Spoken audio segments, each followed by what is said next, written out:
Hi friends, welcome to அக்ஷயா.com. இன்றைக்கி இந்த வீடியோவில் நல்ல மொறு கிறிஸ்பியான டீ டைம் ஸ்நாக்ஸஸ் இப்போ எப்படி செய்யறதுனா பார்க்க போகிறோம். ஸ்கூல் விட்டு வரும் பசங்களுக்கு இது மாதிரி கிறிஸ்பியாக செஞ்சு கொடுங்க, போட்டி போட்டுட்டு சாப்பிடுவாங்க. அதுவும் வீட்டில் இருக்க கோதுமை மாவு வச்சு சிம்பிளாக சட்டுன்னு சுலபமாக செஞ்சிடலாம். வாங்க எப்படி செய்யறதுன்னு பார்க்கலாம்.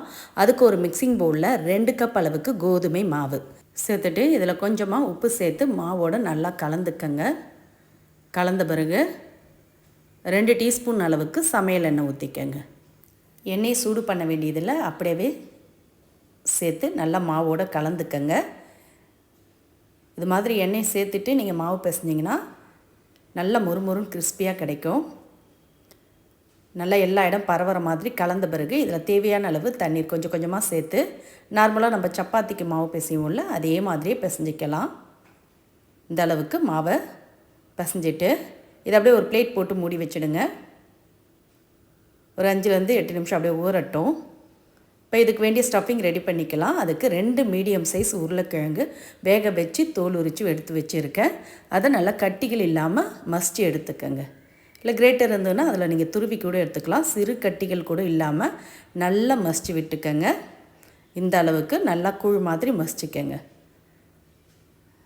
இப்போ மசித்த பிறகு இதோட 1/4 டீஸ்பூன் மஞ்சத்தூள், 1/2 டீஸ்பூன் மிளகாய்த்தூள், 1/4 டீஸ்பூன் கரம் மசாலா பொடி, 1/4 டீஸ்பூன் ஜீரகப்பொடி, கூடவே தேவையான அளவு உப்பு சேர்த்துட்டு இதோட ஒரு 1/2 டீஸ்பூன் அளவுக்கு இஞ்சி பூண்டு பேஸ்ட்டு சேர்த்துக்கங்க.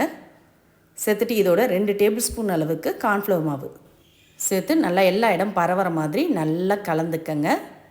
மசாலா கார்ன்ஃப்ளவர் மாவு நல்லா பரவி இது மாதிரி ஒன்று சேர்ந்து வரணும். அந்த அளவுக்கு நல்லா கலந்து எடுத்து வச்சுக்கோங்க. அப்படி இருக்கட்டும். இப்போ மூடி வச்ச மாவை திறந்து பார்த்துக்கலாம். நல்லா சாஃப்டாக இருக்குது. லைட்டாக ஒரு முறை பிசைஞ்ச மாவுலேருந்து நம்ம நார்மலாக சப்பாத்திக்கு உருண்டை எடுப்போம்ல அந்த சைஸுக்கே உருண்டை எடுத்துக்கோங்க. இதெல்லாம் மொத்தமாக 4 உருண்டை கிட்ட வரும். உருட்டி எடுத்த மாவை இது மாதிரி தேய்க்கிற மணையில் வச்சு குழவையால் தேய்ச்சிக்கங்க. நார்மலாக நம்ம சப்பாத்திக்கு எந்த சைஸுக்கு தேய்ப்போமோ அந்த அளவுக்கு தேய்ச்சிங்கன்னா போதும். ரொம்ப திக்காகவும் இருக்கக்கூடாது, ரொம்ப மெலிசாகவும் இருக்கக்கூடாது. இதை அப்படியே எடுத்து வச்சுக்கோங்க. இருக்கட்டும். இப்போ இன்னொரு உருண்டையும் நல்லா மாவில் பெரட்டி எடுத்து அதே மாதிரியே தேய்ச்சிக்கலாம். ரொம்ப திக்காக இல்லாமல் நார்மலாக சப்பாத்திக்கு தேய்க்கிற மாதிரியே தேய்ச்சிக்கங்க. பாருங்கள், இந்த அளவுக்கு தேய்ச்ச பிறகு இப்போ இது மேலே கொஞ்சமாக எண்ணெய் தடவிக்கங்க. நல்லா பரவலாக எண்ணெய் தடவிட்டு இப்போ நம்ம கலந்து வச்ச உருளைக்கிழங்கு மசாலாவை மாவோட நடுவில் வச்சுக்கோங்க. எந்த அளவுக்கு சேர்க்க முடியுதோ அந்த அளவுக்கு சேர்த்து ஓரங்கள் போகாமல் இது மாதிரி நடுவில் மட்டும் ஈவனாக பரப்பிக்கங்க. ரொம்ப திக்காக இல்லாமல் இது மாதிரி நிரவி விட்டு சமன்படுத்திக்கங்க. இது மாதிரி சமன்படுத்திட்டு இப்போ நம்ம ஏற்கனவே தேய்ச்சி எடுத்து வச்ச மாவை மேலே அப்படியே கவர் பண்ணி லைட்டாக ப்ரெஸ் பண்ணி விட்டுடுங்க. பாருங்கள், வெளியே ஃபில்லிங் வராத அளவுக்கு ப்ரெஸ் பண்ணிவிட்டு குழவியால் லைட்டாக தேய்ச்சி விடுங்க. அழுத்தி தேய்க்க வேண்டியதில் லைட்டாக தேய்ச்சிங்கன்னா உள்ளே வச்ச ஸ்டஃபிங் நல்லா ஈவனாக பரவி இருக்கும். இப்போ இது மாதிரி கட்டர் எடுத்துக்கங்க. இல்லை கத்தியால் கூட நீங்கள் ஓரங்களை கட் பண்ணிக்கங்க. லைட்டாக ஓரங்களை கட் பண்ணிக்கங்க. ரவுண்டாக தேய்ச்சி இருக்கும். இதை ஓரங்களை கட் பண்ணி எடுத்திங்கன்னா நம்மளுக்கு ஸ்கொயர் ஷேப்பில் கிடைக்கும். கட் பண்ணி எடுக்க ஈஸியாக இருக்கும். பாருங்கள், ஸ்டஃபிங் இல்லாமல் ஓரங்கள் உள்ள மாவை திரும்பவும் நம்ம உருண்டையாக உருட்டி தேய்ச்சி எடுத்துக்கலாம். இப்போ இதை நீட்டாக கட் பண்ணிக்கங்க. இது மாதிரி நீட்டாக கட் பண்ணிவிட்டு இப்போ குறுக்கால் அதே மாதிரி கட் பண்ணிக்கங்க. சின்ன ஸ்கொயர்ஸ் பீசஸாக கிடைக்கும்.